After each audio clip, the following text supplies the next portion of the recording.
Hello students. आज की video में हम लोग कर रहे हैं क्लास 11th में बाइनोमियल थ्योरम जो चैप्टर है मैथ्स के अंदर, इसके 5 मोस्ट इंपोर्टेंट।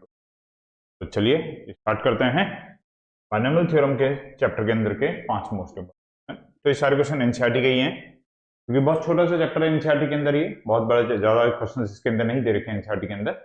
और उसमें से कुछ 5 इंपॉर्टेंट क्वेश्चंस मैंने सेलेक्ट किए हैं, तो अगर आप ये 5 क्वेश्चन भी कर लेते हैं तो ये चैप्टर आपका पूरा कवर इसमें हो जाएगा। तो चलिए स्टार्ट करते हैं एक एक करके। देखिए पहला ही क्वेश्चन बहुत इंपॉर्टेंट है। तो दैट 9 की power n plus 1 minus 8n minus 9 जो है वो डिविजल होगा 64 से। 64 से इसे डिविजल शो करना है। ठीक है, इसमें जो हम कॉन्सेप्ट यूज करेंगे वो ये है कि अगर किसी भी नंबर को आपको 64 से डिविजिबल दिखाना है तो सॉल्व करने पे कुछ ऐसा आ जाना चाहिए, 64 आना चाहिए और बाकी सब कुछ ब्रैकेट के अंदर। कहने का मतलब 64 कॉमन आ जाना चाहिए। इसके एक्सपेंशन में 64 जो है वो कॉमन हो जाना चाहिए। अगर 64 कॉमन हो गया तो हम कह देंगे कि ये नंबर जो है ये 64 से डिविजिबल है। तो देखिए कैसे करेंगे इसको। हमारे पास है 9 की power n plus 1 minus 8n minus 9। 9 को हम ब्रेक कर सकते हैं 1 प्लस 8 करके, माइनस 8n माइनस 9। और अब हम यहाँ पे एक फॉर्मूला यूज करेंगे बाइनोमियल थ्योरम गई कि अगर 1 प्लस एक्स की पावर n हो तो इसका बाइनोमियल एक्सपेंशन कुछ इस तरीके से होता है nc0 x की पावर 0, nc1 x की पावर 1, nc2 x की पावर 2 और सो ऑन चलता रहता है। लास्ट कहां तक जाती है ये वाली बात है, ncn x की पावर n तक जाती है। तो इसी से हम इसको एक्सपेंड करेंगे।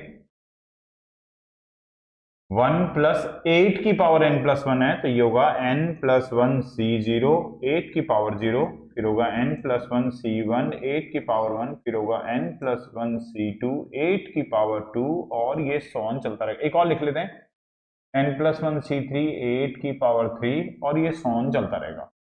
लास्ट में आपके पास एक माइनस 8n भी है और एक माइनस 9 भी है।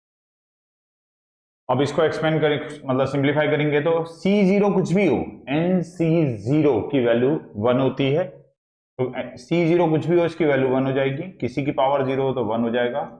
n प्लस 1 C1 में अगर कभी भी होगा तो n प्लस यही आ जाएगा जो ऊपर होता है, n प्लस 1 ही आ जाता है और 8। अब देखिए एक चीज ध्यान रखना, आपको जो कॉमन लेना है वो 64 कॉमन लेना है। तो जहां से आपको 64 मिलना शुरू हो जाएगा वहां से आप सिंप्लीफाई करना बंद कर दीजिए क्योंकि वहां से तो हमें कॉमन मिल जाएगा।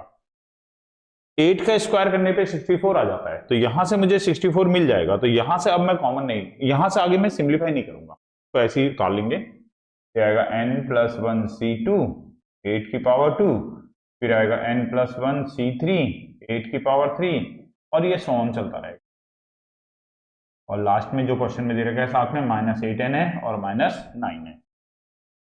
1 को 1 में मल्टीप्लाई करेंगे 1 आएगा, 8 को n में मल्टीप्लाई करेंगे 8n, 8 को 1 में करेंगे तो 8, बाकी जो बचा n प्लस 1 c2 8 की पावर 2, n प्लस 1 c3 8 की power 3 and so on, minus 8n और माइनस 9। देखिए इस माइनस 8n से तो ये प्लस 8n कट जाएगा और 8 और 1 मिलके 9 बनेंगे, 9 से ये 9 भी कैंसिल हो जाएगा। अब जो टर्म्स आपके पास बच रही हैं इसमें 8 की पावर 2 है, इसमें 8 की पावर 3 है, फिर 8 की पावर 4 आएगा, 8 की पावर 5 आएगा, इस तरह से 8 की पावर बढ़ती जाएगी। तो मिनिमम जो पावर है वो 8 की पावर 2 है। तो 8 की पावर 2 को हम कॉमन ले लेंगे। अगर 8 की पावर 2 कॉमन ले लेते हैं तो बचेगा n प्लस 1 c2, यहां पर बचेगा n प्लस 1 c3 8 बचेगा और सो ऑन, ऐसी आगे तक टर्म बचती रहेंगी। 8 स्क्वायर कॉमन आ गया, 8 स्क्वायर का मतलब होता है 64 और n plus 1 c2 n plus 1 c3 8 and so on.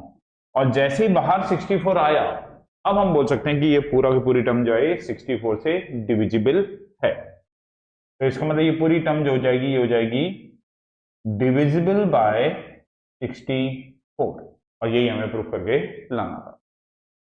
Next question पे आते हैं। इसके बाद नेक्स्ट क्वेश्चन है कि पहले तो हमें इसकी वैल्यू फाइंड आउट करनी है, जब वैल्यू फाइंड आउट हो जाएगी तो फिर इसकी वैल्यू भी इवेल्युएट करके निकालनी है। तो देखिए इसमें जो हम लोग फॉर्मूला यूज करेंगे वो कौन सा यूज करेंगे, बाइनोमियल थ्योरम का जो पहला ही फॉर्मूला है कि अगर x प्लस वाई की पावर n होता है, ध्यान से देखना दो ही फॉर्मूले हैं, एक फॉर्मूला मैंने आपको पिछले क्वेश्चन में बताया अभी 1 प्लस एक्स की पावर n वाला, और एक फॉर्मूला ये वाला यूज होता है, तो दो ही फॉर्मूले इसमें एक्सपेंशन में यूज होते हैं जो आपके सिलेबस के अंदर है।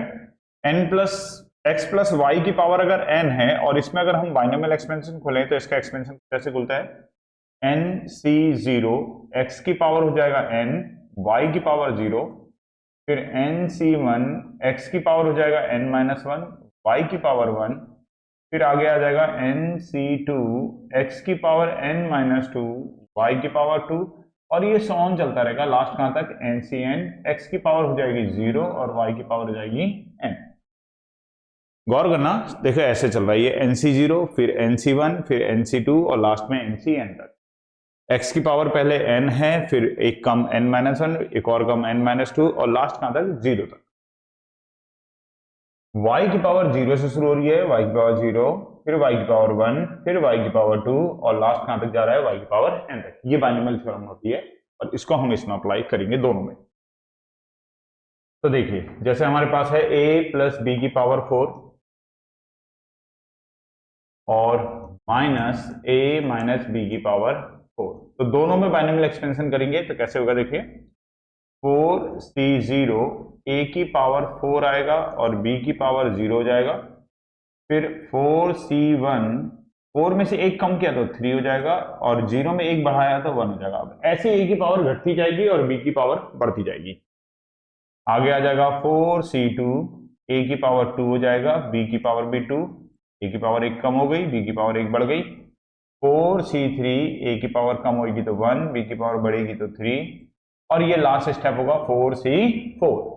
जब ncn आ जाता है तो वो हमारा लास्ट स्टेप होता है, a की पावर हो जाएगी 0 और b की पावर हो जाएगी 4। ये तो पहले वाले का बाइनोमियल एक्सपेंशन किया, फर्स्ट वाले का। माइनस करके दूसरे वाले का यहां नीचे कर देता हूं मैं, a माइनस बी की पावर 4 है तो 4c0 a की पावर 4 माइनस b की पावर 0, 4c1 a की पावर 3 माइनस b की पावर 1, 4c2 a की पावर 2 माइनस b की पावर 2, 4c3 a की पावर 1 हो जाएगा और माइनस b की पावर 3, और 4c4 a की पावर हो जाएगी 0 और माइनस b की पावर हो जाएगी 4। इसको सिंप्लीफाई करेंगे तो c0 कुछ भी हो तो इसकी वैल्यू 1, b की पावर 0 हो तो इसकी वैल्यू भी 1, तो ये 1 हो जाएगा, a की पावर 4 ये भी 1 हो जाएगा, 4c1 4 होगा, a की पावर 3 हो गया और b हो गया। 4c2 को अगर हम NCR वाले फॉर्मूले से सॉल्व करेंगे, NCR का जो फॉर्मूला होता है वो होता है n फैक्टोरियल अपन में r फैक्टोरियल माइनस r का फैक्टोरियल, तो उससे ये सॉल्व करके 6 आ जाएगा, a की पावर 2 b की पावर 2। 4c3 को सॉल्व करेंगे तो ये 4 आएगा, a b क्यूब। 4c4 को सॉल्व करेंगे 1, किसी की पावर 0 हो तो 1 बचेगा, कितना b की पावर 4 माइनस, यहां पर भी c0 1 होता है, a की पावर 4, किसी की पावर 0 हो तो ये भी 1 हो जाएगा। 4c1 को सॉल्व करेंगे 4 आएगा, a क्यूब आएगा और ये माइनस b बचेगा। 4c2 को सॉल्व करेंगे 6 आएगा, a की पावर 2 आएगा और ये प्लस का हो जाएगा क्योंकि माइनस वाले की पावर इवन नंबर है तो ये प्लस में आ जाएगा। 4c3 को सॉल्व करेंगे तो ये 4 आएगा, ये a आएगा और माइनस का b क्यूब आ जाएगा। 4c4 को सॉल्व करेंगे तो 1 आएगा, पावर 0 हो तो 1 आएगा और ये प्लस में आ जाएगा क्योंकि पावर में इवन नंबर है। अब हमारे पास बचेगा a की power 4 plus 4a cube b plus 6a square b square plus 4ab cube plus b की पावर 4, और ये माइनस जब ब्रैकेट में जाएगा तो सारे साइन चेंज करेगा, ये a की पावर 4 नेगेटिव हो जाएगी और ये नेगेटिव, और इसमें भी एक नेगेटिव टर्म है, ये देखो माइनस का भी है तो इसका नेगेटिव और ये नेगेटिव मिलके पॉजिटिव हो जाएगा, 4a क्यूब b, ये नेगेटिव, ये तो पूरा पॉजिटिव ही है, ये तो पूरा पॉजिटिव है तो माइनस का आ जाएगा 6a स्क्वायर b स्क्वायर, इसमें एक नेगेटिव साइन है और माइनस भी अंदर आ रहा है तो ये पॉजिटिव हो जाएगा, 4ab क्यूब, ये नेगेटिव आएगा लास्ट वाला क्योंकि ये पॉजिटिव है, अब इसमें कुछ टर्म्स तो देखो कैंसिल हो रही होंगी, जैसे a की पावर 4 प्लस में, a की पावर 4 माइनस में, जैसे 6a² b² प्लस में 6a² b² माइनस में, b की पावर 4 प्लस में b की पावर 4 माइनस में, जो बचा उसमें 4a³ b है, फिर 4a³ b है तो 8a³ b हो जाएगा। 4ab³ है, 4ab³ है, ऐड होगा तो 8ab³ हो जाएगा। अब इसमें से जो कॉमन निकल सकता है कॉमन भी निकाल लेते हैं, तो 8a और b कॉमन आ रहा है तो अंदर बचेगा a² प्लस b²। तो ये वैल्यू हमने निकाली किसकी, a प्लस बी की power 4 minus a minus B की पावर 4 की वैल्यू। तो एक आंसर तो हमारा ये आ गया। पहले तो उसने हमसे इसी की वैल्यू पूछी थी, अब वो कह रहा है इसका यूज करके हमें इसकी वैल्यू भी फाइंड आउट करनी है, √3 प्लस √2 की पावर 4 और √3 माइनस √2 की पावर 4 की वैल्यू भी निकालनी है। तो चलिए अब उसके लिए पूरा एक्सपेंशन नहीं करेंगे, इसी में यूज कर लेंगे हम लोग, इसी का यूज कर लेंगे। √3 प्लस √2 की पावर 4 और √3 माइनस √2 की पावर 4, तो 8 a की जगह पे आ जाएगा √3 और b की जगह पे आ जाएगा √2। a की जगह पे आ जाएगा √3, b की जगह पे आ जाएगा √2। इसको सॉल्व करेंगे तो √6, √3 का स्क्वायर करेंगे तो 3 आ जाएगा और √2 का स्क्वायर करेंगे तो 2 आ जाएगा। 8 √6, 3 और 2 को ऐड किया तो 5 आ जाएगा, 8 5 आ जाएगा 40 √6। तो इस तरीके से जो अपना पहला वाला रिजल्ट आया है उसी का यूज करके हमने √3 प्लस √2 की पावर 4 और माइनस √3 माइनस √2 की पावर 4 की वैल्यू निकाल ली। हमने कुछ नहीं किया, बस a की जगह पे √3 पुट कर दिया और b की जगह पे √2 पुट कर दिया इसी रिजल्ट के अंदर, और हमें आंसर मिल गया 40 √6। नेक्स्ट क्वेश्चन पे आते हैं। नेक्स्ट क्वेश्चन भी कुछ वैसा सा ही है जैसे डिविजिबल बाय 64 वाला हमने अभी किया था, सेम उसी टाइप का क्वेश्चन है, लेकिन इसमें अल्फाबेट्स दे रखे हैं। कहता है कि a and b are distinct integers, तो प्रूफ करना है कि a माइनस बी जो है वो a raise to power n minus b raise to power n का एक फैक्टर होगा। तो हम क्या करेंगे, हम a raise to power n minus b raise to power n को सॉल्व करेंगे, और अगर हमें ये शो करना है कि a माइनस बी इसका एक फैक्टर है तो किसी तरीके से a माइनस बी को हमें कॉमन निकालना पड़ेगा। अगर a माइनस बी बाहर आ गया और बाकी सब कुछ ब्रैकेट के अंदर है तो हम कह सकेंगे कि a माइनस बी जो है वो इसका एक फैक्टर है। तो कैसे करेंगे देखिए, अब इसमें a माइनस बी तो है नहीं, तो 9 वाला जो केस था जो अभी हमने पीछे किया था उसमें 9 था, तो 9 को हमने ब्रेक किया था 1 प्लस 8 करके, क्यों, क्योंकि हमें 8 की जरूरत थी। तो उसी तरीके से हम इसमें भी करेंगे, हमें a माइनस बी की जरूरत है, तो एक काम करते हैं इस a के साथ प्लस b और माइनस b कर लेते हैं, होल पावर तो n है ही, a के साथ प्लस b कर लिया और माइनस b कर लिया। अब इस b को हम फर्स्ट में लिख रहे हैं और a माइनस बी को सेकेंड टर्म में ले रहे हैं, पावर n माइनस बी की पावर n, और फिर अब इसमें वही बाइनोमियल थ्योरम का फॉर्मूला अप्लाई कर रहे हैं। कैसे होता है, सबसे पहले होता है nc0, b की पावर में होता है n, a माइनस बी की पावर में होगा 0। अब b की पावर घटती जाएगी और a माइनस बी की पावर बढ़ती जाएगी। अगला होगा nc1, b की पावर n माइनस 1 और a माइनस बी की पावर 1। अगला होगा nc2, b की पावर n माइनस 2 और a माइनस बी की पावर 2। बस इतने से ही हमें कॉमन का पता चल जाएगा, तो रहने देते इतने में। और लास्ट में ये माइनस का एक b की पावर n भी है तो वो लास्ट में लिख लिया। c0 कुछ भी हो तो इसकी वैल्यू 1 होती है, ये बचेगा b की पावर n, किसी की पावर 0 हो तो इसकी वैल्यू भी 1 होती है। nc1 को सॉल्व करें तो ये n आता है, b की पावर n माइनस 1 और ये a माइनस बी की पावर।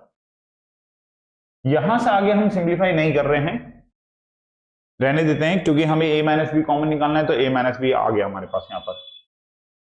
nc2 b की पावर n माइनस 2 और a माइनस बी की पावर 2 एंड सो ऑन, और लास्ट में है माइनस बी की पावर n। ये भी b की पावर n ही है, प्लस n b की power n minus 1 a minus B, nc2 b की power n minus 2 a minus B की power 2 and so on minus B की पावर n। इस माइनस बी एन से ये माइनस बी की पावर एन कैंसिल हो जाएगा। अब जो बच रहा है इसमें से a माइनस बी कॉमन है, बचेगा n b की power n minus one, N C two B की पावर n माइनस टू, और एक a माइनस बी बच जाएगा यहाँ पर।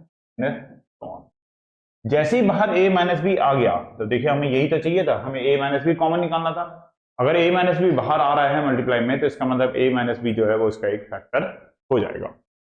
इस बेस पे हम बोल सकते हैं कि a माइनस बी जो है, a माइनस बी जो है is a factor of a raise to power n minus b raise to power n। a minus B इसका एक फैक्टर हो जाएगा। चलिए इसके बाद एक और लास्ट क्वेश्चन पे आते हैं हम लोग। नहीं लास्ट नहीं, सेकंड लास्ट क्वेश्चन है, ये फोर्थ क्वेश्चन है, इसके बाद फिफ्थ क्वेश्चन और है। इसमें हमें क्या बताना है कि विच इज लार्जर, इन दोनों में से बड़ा कौन है। 1.01 की पावर में 10 लाख दे रखा है ये, और 10,000 है, तो दोनों में से बड़ा नंबर कौन है। तो ये तो 10,000 क्लियर है, ये तो हमें पता है कि 10,000 है। इसको बाइनोमियल से सॉल्व करके देख लेते हैं इसकी वैल्यू कितनी आएगी। 1.01 की पावर में 10 लाख है ये, इसको अगर हम ब्रेक करें तो 1 प्लस 0.01 की पावर 10 लाख लिख सकते हैं। और अब इसमें अगर हम बाइनोमियल खोलें तो कैसे खुलेगा, 10 लाख P0 0.01 की पावर में 0, कौन सा फॉर्मूला खोल रहे हैं हम, ये वाला 1 प्लस एक्स की पावर n वाला। nc0 होता है x की पावर 0, फिर nc1 होता है x की पावर 1, फिर nc2 होता है x की पावर 2, और ये चलता रहता है सो। इस वाले फॉर्मूले से खोल रहे हैं इसको। तो 10 लाख c0 0.1 की पावर 0, फिर ऐसी 10 लाख c1 0.01 की पावर 1, और ऐसे चलता रहेगा। ये तो बहुत लंबी सीरीज जाएगी, तो हम पूरा नहीं करेंगे, हमें इतने में ही पता चल जाएगा कि कौन बड़ा है। c0 कुछ भी हो 1 होता है, किसी की पावर 0 कुछ भी हो 1 हो जाता है। 10 लाख c1 को सॉल्व करोगे तो 10 लाख आ जाएगा ये तो, और ये रह जाएगा 0.01, और अभी आगे भी है। पॉइंट अगर हटाएंगे तो यहाँ पे 100 हो जाएगा, और 2 जीरो से 2 जीरो कैंसिल हो जाएंगे। तो ये 1 हो गया, ये यहाँ पे 10,000 हो गया, प्लस में अभी और भी आगे है। देखिए अगर आप इन दोनों को ऐड करेंगे तो 10,001 आ जाएगा, अभी आगे भी ऐड होना है। हमें कंपेयर से 10,000 के साथ करना था, तो 10,001 तो ये इतने में ही बन गया। तो डेफिनेट बात हो गई कि ये 10,000 से क्या होगा, बड़ा होगा, क्योंकि 10,001 है, अभी और भी आगे ऐड होना है। इतना तो क्लियर हो ही गया कि ये 10,000 से बड़ा है। तो इस बेस में हम बोल सकते हैं कि 1.1 की पावर 1.01 की पावर 10 लाख जो है वो बड़ा होगा 10,000 से। तो ये भी क्वेश्चन काफी पूछा जाता है एग्जाम में कि इन दोनों नंबर में से कौन सा नंबर बड़ा होगा। तो एक को हमने बाइनोमियल से सॉल्व किया, एक तो बिल्कुल क्लियर था, वो तो 10,000 था। दूसरा वाला क्लियर नहीं था, तो उसको हमने बाइनोमियल से सॉल्व करके देख लिया, और वो 10,000 से जैसी बड़ा आया हमने इसे बोल दिया कि वो 10,000 से बड़ा है। एक और क्वेश्चन करते हैं इसके बाद। ये ट्राइनोमियल दे दिया, 1 plus x upon 2 minus 2 upon x की पावर 4, ट्राइनोमियल आ गया। ट्राइनोमियल मतलब इसमें 3 टर्म है, हमें तो बाइनोमियल का एक्सपेंशन पता है, ट्राइनोमियल का नहीं पता। तो एक काम करते हैं, इससे पहले बाइनोमियल में कन्वर्ट कर लेते हैं, और बाइनोमियल में कन्वर्ट करने के लिए पुट कर रहे हैं x upon 2 minus 2 upon x की जगह पर y। अगर हमने y रखा तो ये बन जाएगा 1 प्लस वाई की पावर 4, और अब इसमें बाइनोमियल खोलेंगे तो ये कैसे खुलेगा, 4c0, वही वाला फॉर्मूला जिससे पहले यूज किया था, y की पावर 0, 4c1 y की पावर 1, 4c2 y की पावर 2, 4c3 y की पावर 3, और लास्ट में 4c4 y की पावर 4। c0 कुछ भी हो 1 होता है, किसी की पावर 0 हो 1 हो जाता है। 4c1 को सॉल्व करेंगे 4 आएगा, इंटू में y रहेगा। 4c2 को सॉल्व करने पे 6 आ जाएगा, इंटू में y स्क्वायर है। 4c3 को सॉल्व करने पे 4 आएगा, y की पावर 3 है, ये 1 होता है, और y की पावर 4। और अब यहां पर y की वैल्यू को रिप्लेस कर देते हैं। आप चाहे तो y तो खैर इजीली हो जाएगा, वाई स्क्वायर वाई क्यूब और y4 को सेपरेटली सॉल्व कर लो, और सेपरेटली सॉल्व करके यहाँ पे पुट कर देंगे तो वो ज्यादा अच्छा रहेगा। हमने ये वैल्यू निकाली अभी 1 प्लस वाई की पावर 4 की, इसका नाम हम इक्वेशन 1 बना के छोड़ देते हैं, और वाई स्क्वायर, वाई क्यूब और वाई फोर को सेपरेटली निकाल लेते हैं। तो चलिए करते हैं। सबसे पहले हम निकालते हैं वाई स्क्वायर की वैल्यू। देखिए वैसे तो हम यहाँ पे आइडेंटिटी भी यूज कर सकते हैं, लेकिन एग्जाम में टीचर्स आइडेंटिटीज पुट करने पे मार्क्स नहीं देते हैं, क्योंकि बाइनोमियल गुण में लिखा होता है कि यूजिंग बाइनोमियल, तो बाइनोमियल थ्योरम से हमें से करना होता है, तो इसलिए हम वाई स्क्वायर की वैल्यू भी बाइनोमियल से ही निकाल रहे हैं। तो अगर हम यहाँ पर y की वैल्यू लें तो y की वैल्यू है x upon 2 minus 2 upon x की पावर 2।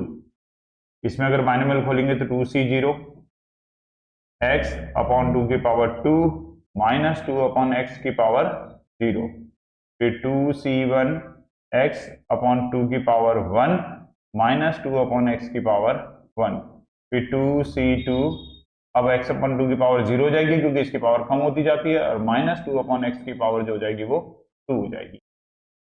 c0 कुछ भी हो 1 होता है, ये हो जाएगा एक्स स्क्वायर अपॉन में 4, और किसी की पावर 0 हो तो उसकी वैल्यू भी 1 होती है। 2c1 को सॉल्व करेंगे 2 आएगा, ये x आएगा अपॉन में 2 आएगा, और ये माइनस का 2 अपॉन एक्स आएगा। 2c2 हो तो इसे 1 हो जाता है, किसी की पावर 0 हो तो 1 हो जाता है, ये 4 हो जाएगा, और अपॉन में एक्स स्क्वायर आ जाएगा। तो इस तरीके से हमारे पास आ गया एक्स स्क्वायर अपॉन में 4। यहाँ पे देखिए 2 से 2 कैंसिल हो जाएगा, एक्स एक्स कैंसिल हो जाएगा, तो केवल 2 बचेगा, तो माइनस 2 और प्लस 4 अपॉन एक्स।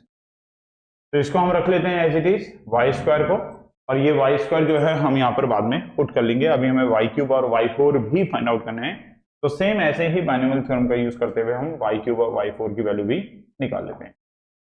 अगर वाई क्यूब निकालना होगा तो ये हो जाएगा x upon 2 minus 2 upon x की पावर 3, और इसमें अगर बाइनोमियल खोलेंगे तो 3c0 एक्स अपॉन 2 की पावर 3 माइनस 2 अपॉन एक्स की पावर 0, फिर 3c1 एक्स अपॉन 2 की पावर 2 और माइनस 2 अपॉन एक्स की पावर 1, फिर आ जाएगा 3c2 एक्स अपॉन 2 की पावर 1 और माइनस 2 अपॉन एक्स की पावर 2, और लास्ट हो जाएगा 3c3 एक्स अपॉन 2 की पावर में 0 हो जाएगा, और माइनस 2 अपॉन एक्स की पावर 3 हो जाएगा।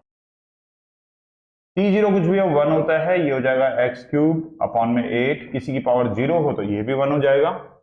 3c1 को सॉल्व करेंगे तो ये 3 आएगा, ये हो जाएगा एक्स स्क्वायर, 2 का स्क्वायर करेंगे 4, और ये बचेगा माइनस 2 अपॉन में एक्स। 3c2 को सॉल्व करेंगे तो ये 3 आएगा, ये बचेगा एक्स अपॉन 2, माइनस वाले का स्क्वायर करेंगे तो प्लस में हो जाएगा, तो 4 अपॉन एक्स स्क्वायर, ये 1 हो जाएगा, ये भी 1 हो जाएगा, माइनस 8 अपॉन में एक्स क्यूब इसकी वैल्यू आ जाएगी। तो बस लास्ट स्टेप इसका, तो एक्स क्यूब अपॉन में 8 ये आ गया, यहाँ पे कैंसिल हो सकता है, 2 1 जा 2 हो जाएगा, 2 2 जा 4 हो जाएगा, एक्स एक स्क्वायर कैंसिल हो जाएगा, तो माइनस का 3 अपॉन में 2 और एक्स बचेगा। ऐसे यहाँ पे 2 से कैंसिल करेंगे तो 2 2 जा 4, एक्स से एक स्क्वायर कैंसिल हो जाएगा, तो प्लस का 6 अपॉन में एक्स माइनस 8 अपॉन एक्स। तो ये क्यूब वाले को सॉल्व करके आया। ऐसे ही y की पावर 4 को भी सॉल्व करेंगे तो ये हो जाएगा x upon 2 minus 2 upon x की पावर 4, और इसमें भी बाइनोमियल खोलेंगे तो कैसे खुलेगा, 4c0 x अपॉन 2 की पावर 4 माइनस 2 अपॉन एक्स की पावर 0, फिर आएगा 4c1 x अपॉन 2 की पावर 3 और माइनस 2 अपॉन एक्स की पावर 1।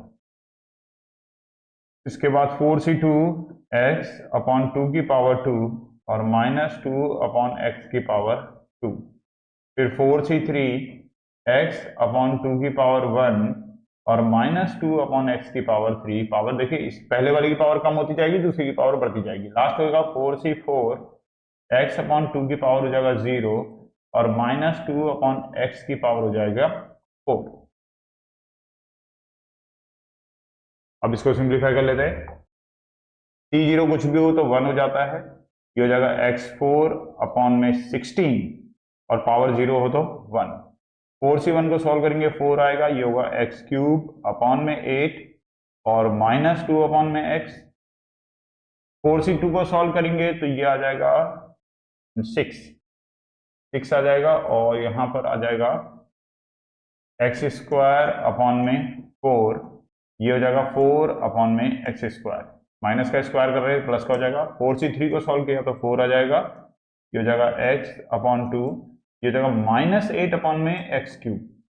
4 से 4 को सॉल्व किया तो 1, ये भी 1, माइनस वाले की पावर इवन आ गई तो फिर प्लस का हो जाएगा 16/4। तो इस तरीके से हमारे पास आ गया x⁴/16, और यहाँ पे 4 टू जा 8, 8 से 8 भी कैंसिल हो जाएगा, x से क्यूब कैंसिल होगा तो यहाँ केवल x² बचेगा। यहाँ पे 4 से ये तो सारा ही कैंसिल हो गया तो प्लस में 6 बचेगा। यहाँ पे ये कटेगा, 2 टू जा 4, 8 टू जा 16, माइनस का 16 आएगा, अपॉन में एक x² बचेगा, और यहाँ पे प्लस में बचा 16/x⁴। अब ये सारी वैल्यूज y4 की, y² की सारी वैल्यूज हम उसमें पुट करेंगे जो हमारे पास हमने अभी सॉल्व करके निकाला था। तो पुट कर रहे हैं, put y, y², y³ y4 in equation 1। तो पहले एक बार इक्वेशन 1 लिख लेते हैं। इक्वेशन 1 ठीक है हमारे पास, ये थी 1 + y⁴ ये थी। तो पूरी इक्वेशन ही उतार लेते पहले एक बार।